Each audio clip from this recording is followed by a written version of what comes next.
उसे लगा जैसे सिया खुद कह रही हो, अब खुश रहो।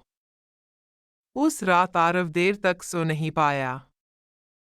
सिया के नंबर से आया मैसेज बार बार उसके दिमाग में घूम रहा था।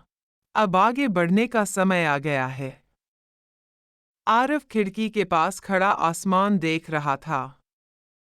उसे ऐसा लग रहा था जैसे कहीं दूर से सिया उसे देख रही हो।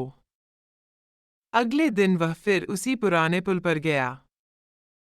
हवा धीरे धीरे चल रही थी। सूरज ढलने वाला था। आरव ने धीरे से कहा, सिया, अगर तुम सच में चाहती हो कि मैं आगे बढ़ूं, तो मुझे कोई रास्ता दिखाओ। तभी पीछे से एक आवाज आई, रास्ता कभी बंद नहीं होता, हम ही रुक जाते हैं। आरव ने पीछे मुड़कर देखा। वह अनाया थी। अनाया ने मुस्कुराकर कहा, आप हमेशा अतीत में जीते रहेंगे, तो भविष्य आपको कैसे मिलेगा? आरव कुछ देर चुप रहा। फिर उसने पहली बार खुलकर कहा, मुझे डर लगता है। अगर मैं आगे बढ़ गया, तो कहीं ऐसा ना हो कि सिया की यादें कम हो जाए। अनाया की आंखें नम हो गईं। वह बोली, सच्ची यादें कभी कम नहीं होती। तभी अचानक आरव के फोन पर फिर मैसेज आया। वही नंबर। दोनों ने साथ में मैसेज पढ़ा। उसमें लिखा था, अगर तुम खुश रहोगे, तभी मेरी कहानी पूरी होगी। आरव की आंखों से आंसू निकल आए। उसने आसमान की तरफ देखा और कहा, ठीक है सिया, मैं कोशिश करूंगा।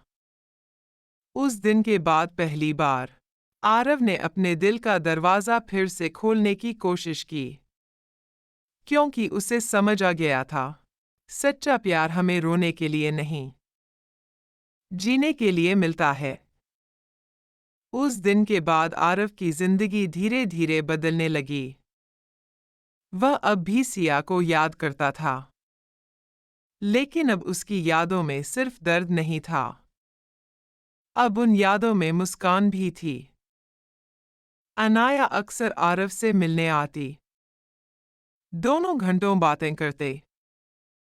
एक दिन अनाया ने पूछा, अगर सिया आज होती, तो वो आपसे क्या चाहती? आरव कुछ देर चुप रहा। फिर उसने आसमान की तरफ देखकर कहा, वो चाहती कि मैं खुश रहूं। कुछ महीनों बाद आरव ने एक बड़ा फैसला लिया। उसने अपने फाउंडेशन को और बड़ा बनाया। अब वहां हजारों लोग आते थे, जो टूटे हुए दिल के साथ जिंदगी से हार चुके थे। आरव उन्हें सिर्फ एक बात कहता, अगर मेरी कहानी के बाद भी आप प्यार पर भरोसा करते हैं, तो दुनिया में उम्मीद अभी भी जिंदा है। एक दिन शाम को आरव फिर उसी पुराने पुल पर गया। सूरज धीरे धीरे डूब रहा था। हवा हल्की चल रही थी।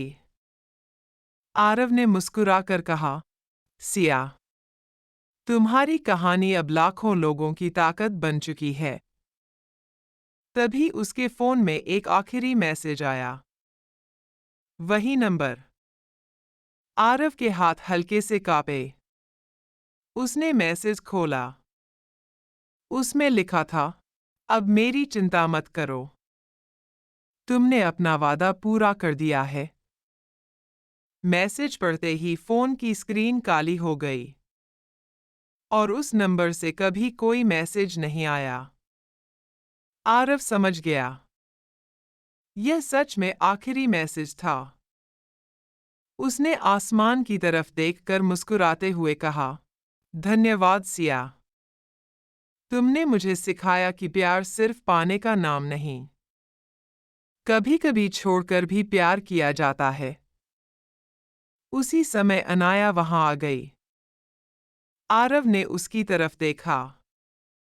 और पहली बार दिल से मुस्कुराया, क्योंकि अब उसे समझ आ गया था।